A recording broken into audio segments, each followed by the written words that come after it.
Welcome to Friday Friends, RI Elder Info's weekly look at the organizations and individuals providing resources for Rhode Island seniors, caregivers, and professionals.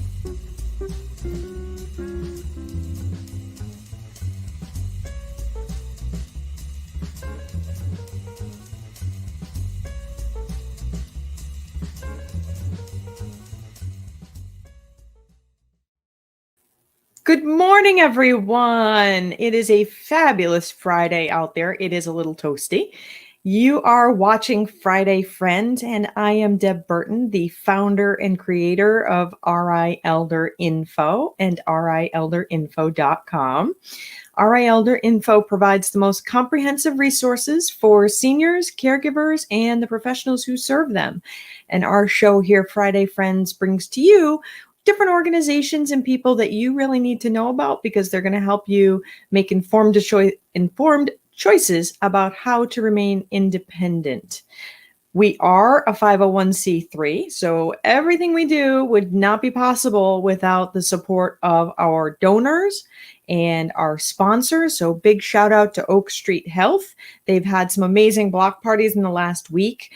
They're located in Warwick and Providence and in Woonsocket. And if you need one of those COVID booster shots, they do have them. So you can reach right out to Oak Street Health and they'll be able to get you hooked up with that.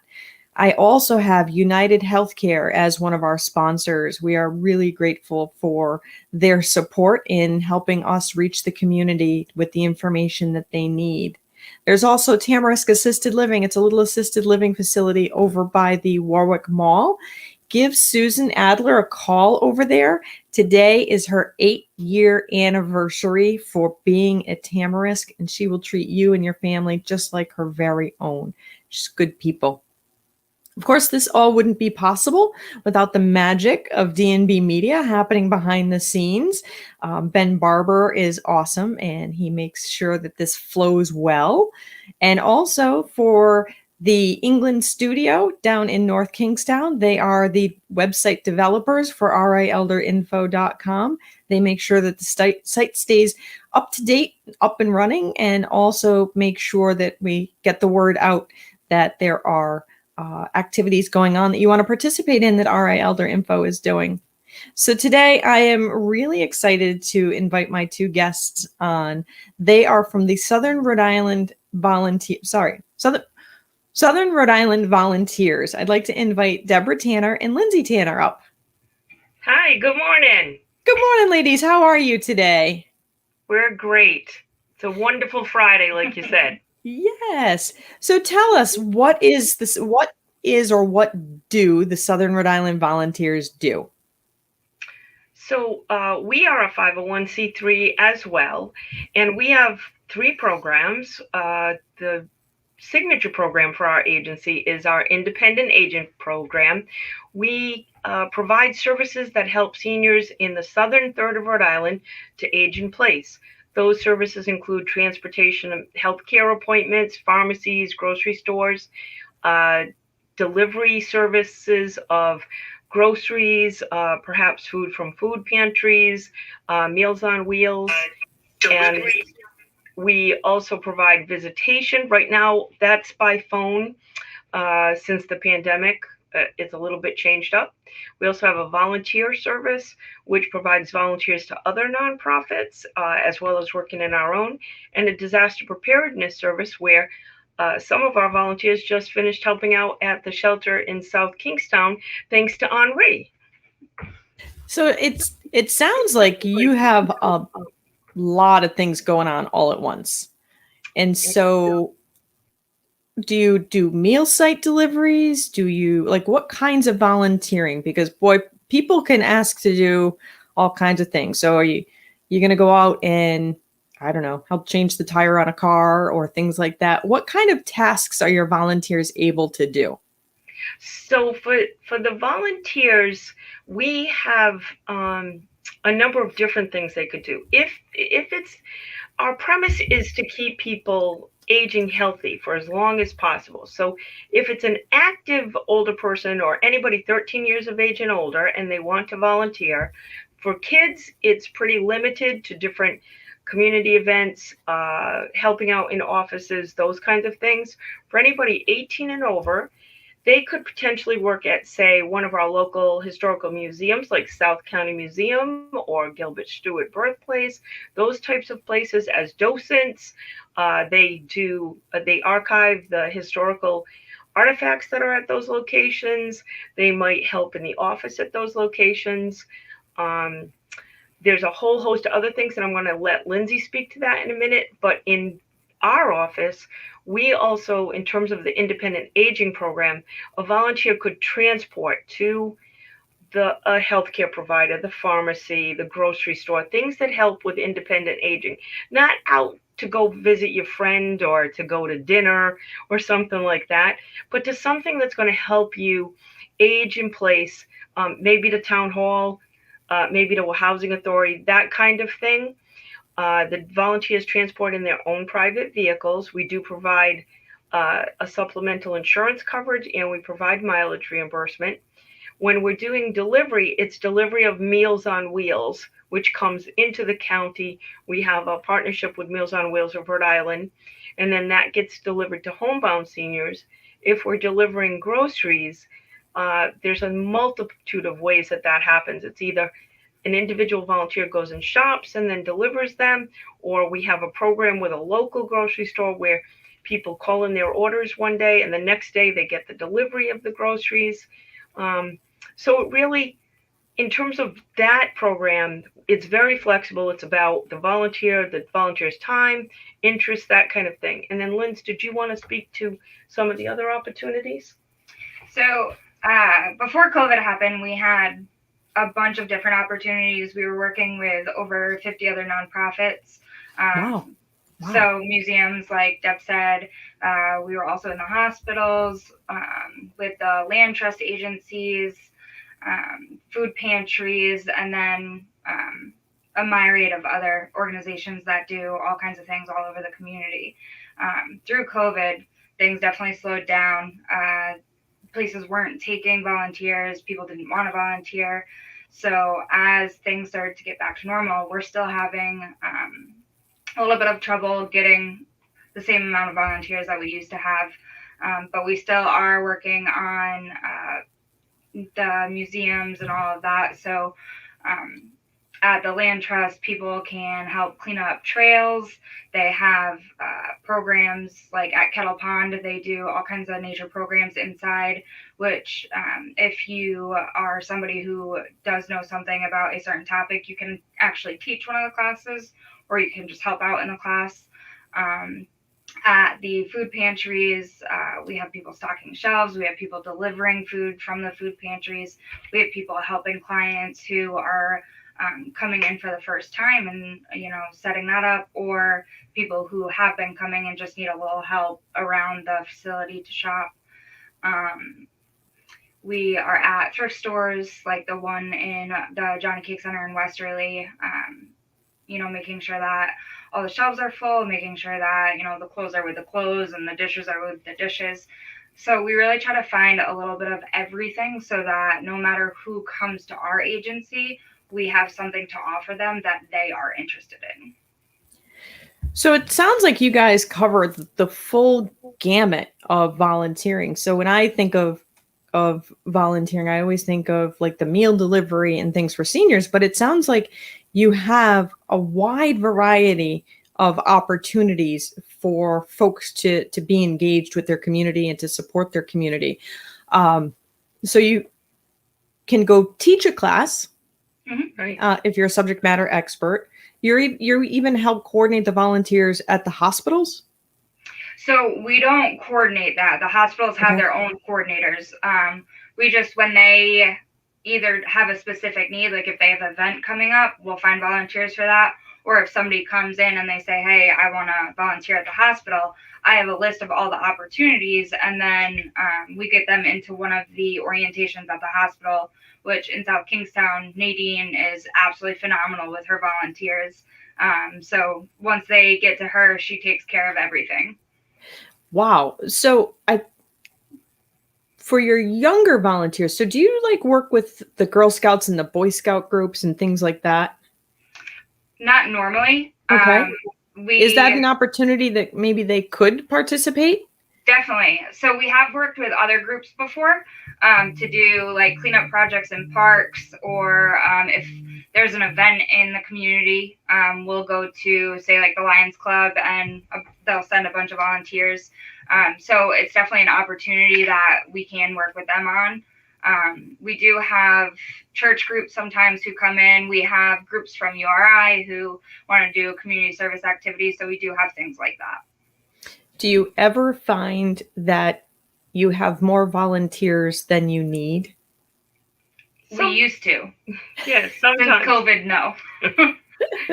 No, people are still a little bit nervous with COVID. The virus isn't gone yet.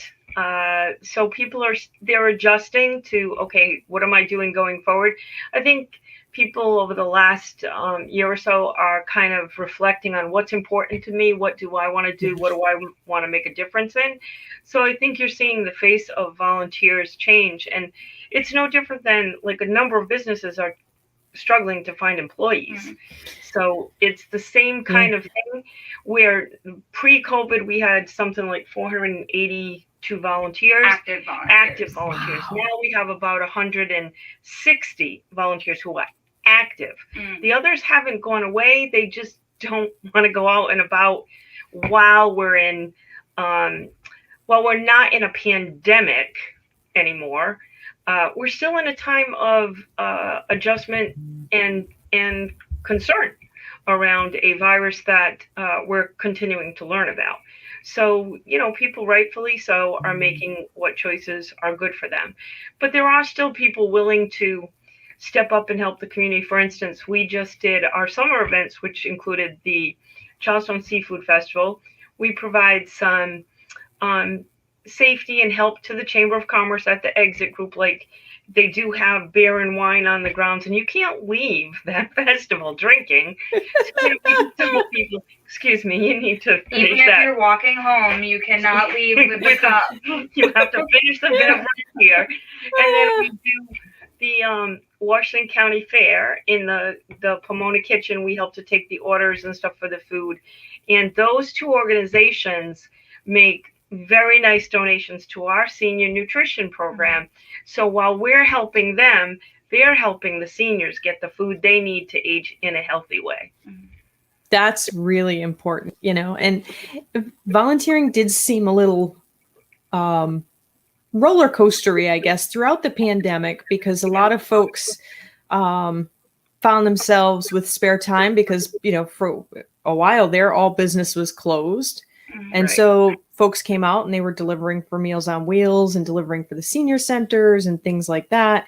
And then, summer kind of happened and we got comfortable and volunteering kind of dropped. And then, fall came and it was like, oh yeah, the pandemic's still going on. And so some people, kept volunteering, other folks not so much. And then the vaccines came out, and unfortunately now we have Delta. So everything's kind of going like herky jerky. But, I went to the Washington County Fair. It was wonderful to see people out and enjoying that kind of thing. I not for your organization, but I have been one of those volunteers outside the beer tent saying, yeah, I'm sorry, you really can't leave with that. It's always good fun. And the interesting thing at the events too was that people wore masks or didn't wear masks, depending on vaccination status, on personal status, and everybody seemed to be. It's like it wasn't argumentative. They were good environments. People were enjoying themselves. People were happy to be able to be out. People were generous with their thank yous. It was generally at both events a good atmosphere with people, and people were using really nice social courtesies, which was nice to see. It's like, okay, people are rising to the occasion, and like you say, it has been a roller coaster. Initially, a whole bunch of people volunteered, and then the scariness of the virus hit, and a bunch of people said, oh no, not until after this goes. And then you had the just courageous ones who, or the crazy ones like us who were out there in the field, saying, well, these people need to eat, okay, there's a virus, but do we let them starve to death or, die from the virus? What's the choice here?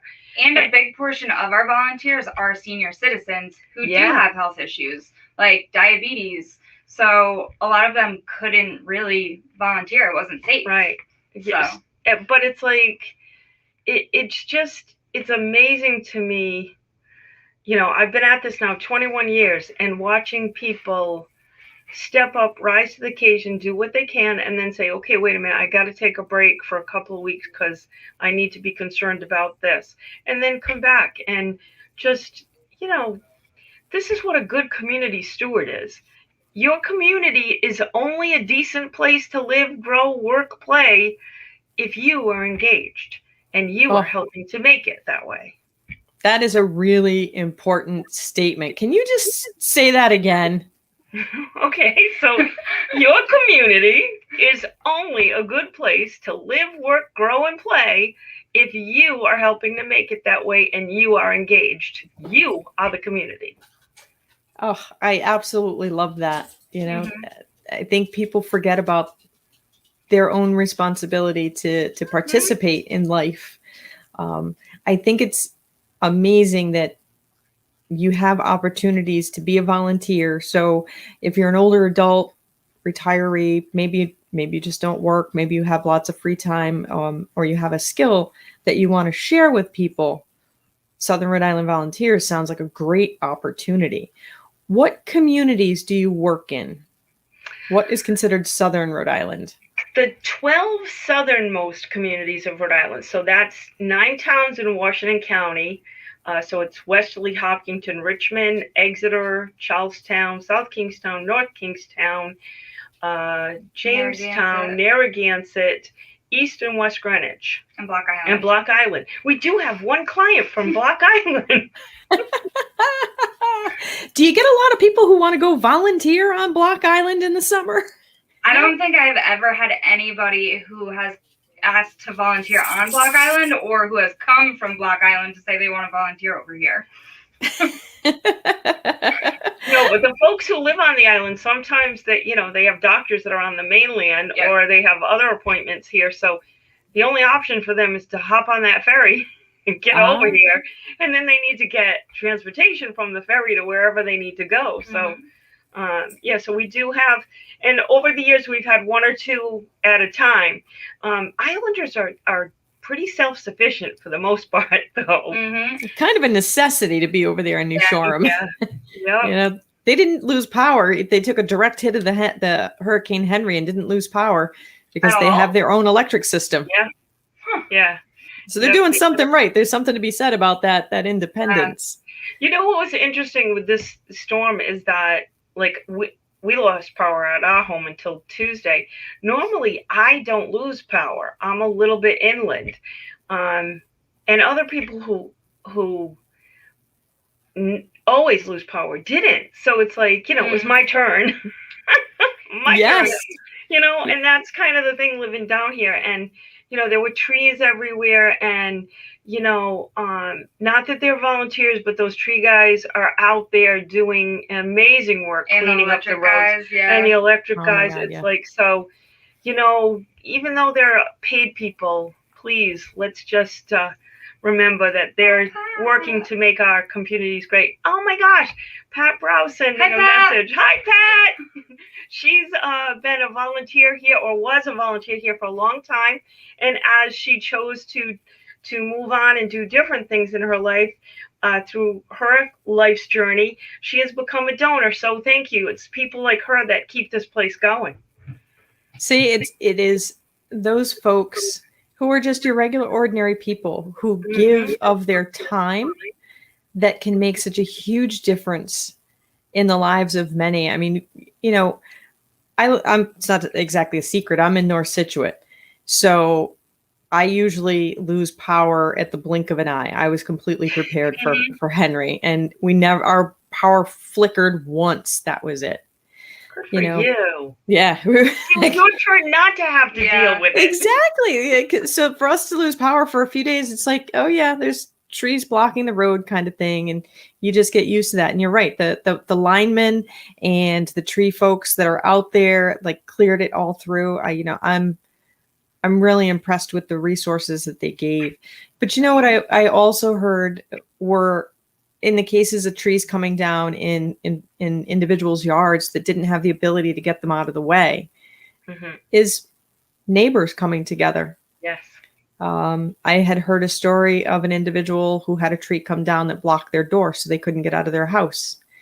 And they made a call to a local organization, and a team of veterans went out, got that tree out of the way to make sure that they could get out. And it's that sense of community, that sense of we are all in this together. I think that's something that we all need to kind of be reminded of. And it's not, volunteering doesn't have to be some giant grand thing. It can be, someone's coming over from Block Island and needs a ride over to South County Hospital, or, their doctor, whatever. Okay. So you pick them up, you drop them off, you grab a newspaper, an actual newspaper, and sit in the car and read. All right. And so like 45 minutes later, because Lord knows you don't get a lot of time with your doctors these days, you're back on the road, you're dropping them off at the ferry, and you're on your way. Exactly. And exactly. That could literally be life and death for the individual that you're providing that transportation for. Yeah. And yet for you, it's like, all right, it was, a car ride and a newspaper. And hey, maybe you stopped and grabbed a coffee, and the person you gave a ride to bought your coffee, Right. And it works because, like, for instance, with the transportation stuff, we have a list of about 120 volunteers, and they'll do different communities in the area. Some people will drive to Providence because we have veterans who need to go up to the VA hospital and stuff too. That's a little bit longer time commitment. But when someone calls in and they need to go to a doctor's appointment, Paul on our staff gives a call to the volunteers and finds a match, finds someone who's available at that time, and then that person takes the assignment and does it. That's why it works, because it's so flexible. You don't have to say, I have to be on call all day today. No, we'll call you and give you days notice, and yep, you want to do it? Great. Thank you so much. And if something comes up, we'll find a sub. I think that's why it works, because nobody has to make a commitment that feels like, it's the weight of the world's on your shoulders. And, oh my goodness, if I don't do this, what's going to happen? It's a team. There's a team of volunteers, and everybody's supporting each other, whether they talk to each other or not. And that's why it works, and they're wonderful. Well, and Carrie just asked if you can volunteer remotely too. So, which perfect segue for that. Nice job, Carrie. Which you can. We have our friendly visitation program that's all over the phone and through the computer and all of that right now. It's not something that we have done here, but doing remote volunteering is a definite possibility. So that's a gift from the pandemic. Yes. New opportunity. That's it. Yeah. I mean, sometimes it's a matter of volunteering to pick up the phone and just call and check in on somebody. How you doing today? Yep. Right. That there is a voice out there that cares and lets you know that, we're thinking about you. And that's not age specific. No. That could be, the 27-year-old who is in their apartment and they go to work every day and they come home and that's that. Yep. And it can be that conversation of, how you doing today? You doing okay? The only person you talk to. Right. Exactly. And sometimes it's peer-to-peer, and other times it's that, a young parent who's a stay-at-home parent might have time to call an older person. And that's a really good connection and conversation, because they have different perspectives on life, and they have different things to share. Like, for instance, there was a gal I spoke to on Wednesday who, is one of those people who needs to hear from other people because she's alone in this world. Mm-hmm. And that's a really difficult thing. And that can be really devastating for your emotional well-being. And than your physical well-being. Yeah. And in talking to her about her services and stuff during the storm, she was a little bit frightened, but I had said to her, you know what? I thought about you during the storm and I was praying for you because she uses oxygen and I didn't want you to lose power. She said, I never lost power. I said, good. I said, I took the hit for you. I don't need an oxygen tank. So it's like all day long, I think there are many, many people who would say, I'll go without power as long as that person who needs power for their oxygen tank has it. Yeah. And that again is community. It's you becoming we. And sometimes you have no idea who that person is that you made a difference for. Just know that if you're engaged, if you're volunteering, if you're donating, if you're checking on neighbors, you are making a difference.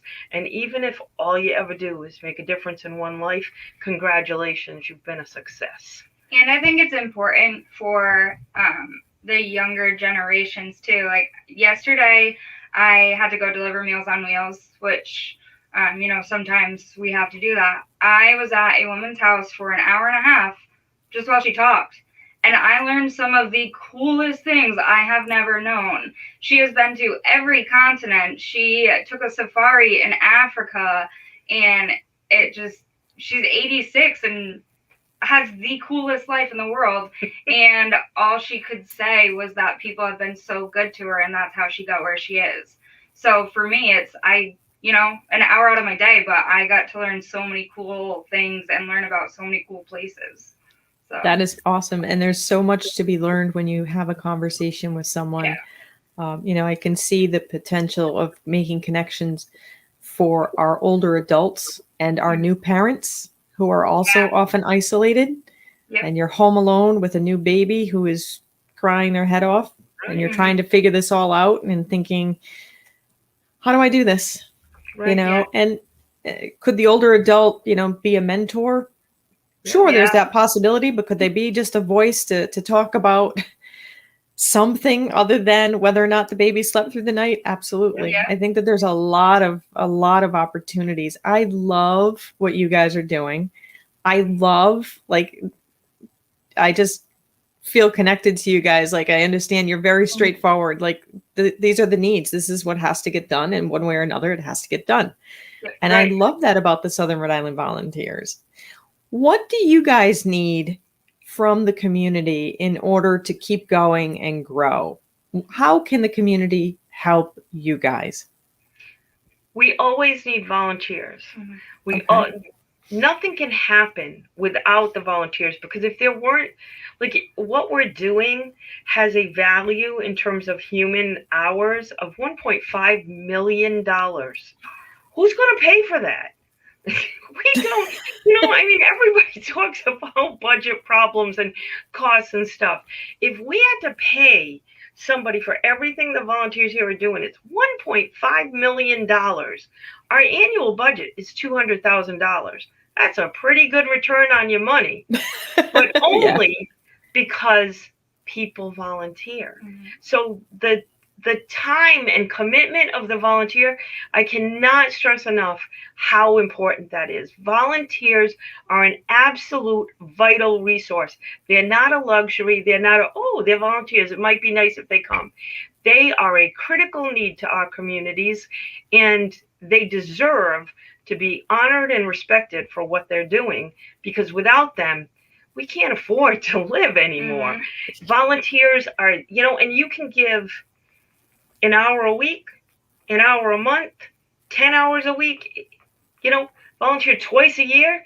It's totally flexible here. It's not flexible everywhere, because there are some things that need to be scheduled. Like, for instance, in a hospital, you can't just willy-nilly show up to the hospital, or, there has to be a schedule in some places. But here, there's a lot of flexibility, and we work with the volunteers to help them find that place where they belong. There is a place for every volunteer here. I don't care who you are, what you're doing. There's a place for everybody here. As long as you're 13 and older, you got to wait till your 13th birthday, and then you can come volunteer here. But that's good, because the Honor Society requires high schoolers to volunteer and do volunteer hours. Volunteer here, yep. Well, if it's still the same as it was a few years ago. In order to graduate, you have to have volunteer hours every year. Yeah. So, and then awesome. the other thing that's important too is it's important for people to know that small nonprofits like ours, we are a standalone nonprofit. We depend on the donations of people. There are no fees here. We don't charge people for rides. So we live on revenue. We don't have an income. It's revenue. It's based on donors, donations from individuals, grants. Grant writing is my responsibility. We have been very, very fortunate. There are some organizations that substantially support us each year. The Kimball Foundation, the Episcopal Charities, there are so many of them, Bank Newport, there are just a ton of them out there. Rhode Island Foundation, who are very, very engaged in making sure that the community has the services they need, and they put their money behind that. The other thing I think that's important to note for donors is you want to know your money's making a difference. So if you donate to our organization, our doors are wide open. Come see what it's doing. We'll show you. We'll show you the lives that you are impacting and the changes that you are making in the community. And if you want to see our financials, they're on GuideStar. Go look at them. It's an open book. Mm-hmm. We're a public, we're providing public service, and these are donor dollars. We take that commitment to service very, very seriously here. That's awesome. I would like to hope that we can replicate this in other parts of the state, because I think it's so. Great. That this is not rocket science. This is humanity. I think this is pretty easy to do. Yes. And I think people don't realize when you have not been a volunteer, you think, oh, I'm a volunteer. I'm coming and giving of myself, and that's true. But as a volunteer, you also receive this overwhelming sense of peace and connectedness that comes with that. And purpose. Yeah. Purpose. So as much as you're giving, you also receive. It's great. Ben just says it's not rocket science, it's humanity would be a great t-shirt. Yeah, we like it. Yes. See, now if we put that on a t-shirt and could sell that as a fundraiser, yeah, there you go. See? A worldwide movement of humanity. Wouldn't that be great? That would be. Absolutely. Yes. You gotta give Ben a cut, though. It was his idea. Yep, that's good. That's good. Ben's good people. We'll get him on board. Well, guys, how do people reach you? If they need help or if they want to volunteer, how do they reach out to you? So multiple ways, because everybody uses different ways of communication. So if you're a little bit old school like me, you like the telephone versus social media. So our phone number is 401-552-7661. Best time to call is 9 to 3, Monday through Friday, not holidays. If you're an internet person, you can reach out through email to info@southernrivol.org. You can go to our Facebook page. You can go to our website at www.southernrivol.org and log on that way. You can register to volunteer there. Then Lindsay contacts you or Paul contacts you to finish the process. So you can call and make an appointment and come to our office. If you have not been vaccinated, I will warn you, we are going to ask you to wear a mask to come into the office. We're just trying to take care of everybody's health. I'm 64 and I am a diabetic. So I'm going to take precautions for me, for my family, my grandkids, and for all those seniors that we are helping. But all of those different ways, whatever works for a person, like I said, everybody communicates differently. Everybody volunteers differently. We are about helping people to realize their purpose, why they are, what they want to do, what their interests are. and making sure that people's basic needs are met. That's all we're doing here. Yeah. And there was one last question that came in from Cheryl. She said, what function level does someone need to have in order to get help with a ride? Do they need to be able to ambulate independently or walk independently, or can the volunteer like help them maybe like down the stairs, like an extra hand? And are any of your volunteers able to provide transport in a wheelchair accessible vehicle? Unfortunately, no, we do not transport people who cannot get in and out of wheelchairs. That's above the pay grade for a volunteer. You need to hire a medical company that's trained to manage moving people from wheelchair to vehicle or in and out. We do ask that all of our clients be able to ambulate. It does not mean that they are not using walkers, canes, wheelchairs. But if they can get the wheelchair from their house to the car, pick themselves up and get in the car and get out, doctors' offices all have wheelchairs there too. So that's not necessarily a reason they couldn't get a ride here. But the volunteers themselves mostly are older, so volunteers are not going to pick you up and hold you up. They can't do that. They're not trained to do that. And I would question whether or not everybody had the physical ability to do that. So we don't do that. That totally makes sense. Well, guys, this has been great. I'm so glad you're able to join us today. It's the 401-552-7661. If people needed to reach out to you, they can find you on Facebook. They can go to southernrivol.org. They can D-Tanner at southernrivolunteer.org. Lots of different options. You are upstairs of the senior center there, right over by Ninigrit Park. So they can stop in and see you. Yeah. That's and thank awesome. you for what you do, Deb, too. Yeah. It's, it can't be understated that providing good, clear, comprehensive information on where to get help as an older person in Rhode Island is absolutely a critical service. We are big fans of what you are doing too. Well, thank you. Thank you very much. It's important to get the resources out there for folks. We are all in this boat together. We got to row in the same direction. Yep. Yes, we do. Well, thank you very much today. I appreciate it. I'm sure we'll talk again. Okay, Definitely. we're looking forward to it. Thank you. Have a Thank great you. weekend. Well, everybody, if you are looking for an opportunity to volunteer, I really encourage you to check out Deb and Lindsay over at the Southern Rhode Island Volunteers. They offer a wealth of volunteer opportunities. And if you find that you are in the South County area and you do need some help, please reach out to them. They are some real amazing people. They really do answer their phones. They really do answer their emails. And if they can't connect you, they may know somebody who can connect you to the resources that you need. You know how that's so important to find those folks who can get you connected. That's really important. So I wanted to take a quick minute to acknowledge what's happening over in Afghanistan and send out our thoughts and prayers to our military members who are serving, and to have prayers said for the new Gold Star families from yesterday's incident.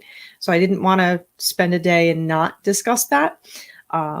We will be speaking with several different military veteran organizations in the month of September in relation to the 20th anniversary of September 11th. I think we're going to have a lot to talk about. So anyway, in the meantime, I hope you all have a fabulous week. I will see you right here on Friday, friends. Hopefully you have hit the like button and the share button. And of course, you follow me, right? Be well, everyone. Bye-bye. If you liked this video, please follow us on social media and subscribe on YouTube. For more information, visit rielderinfo.com or call 401-585-0509. If you have any questions, email deb@rielderinfo.com.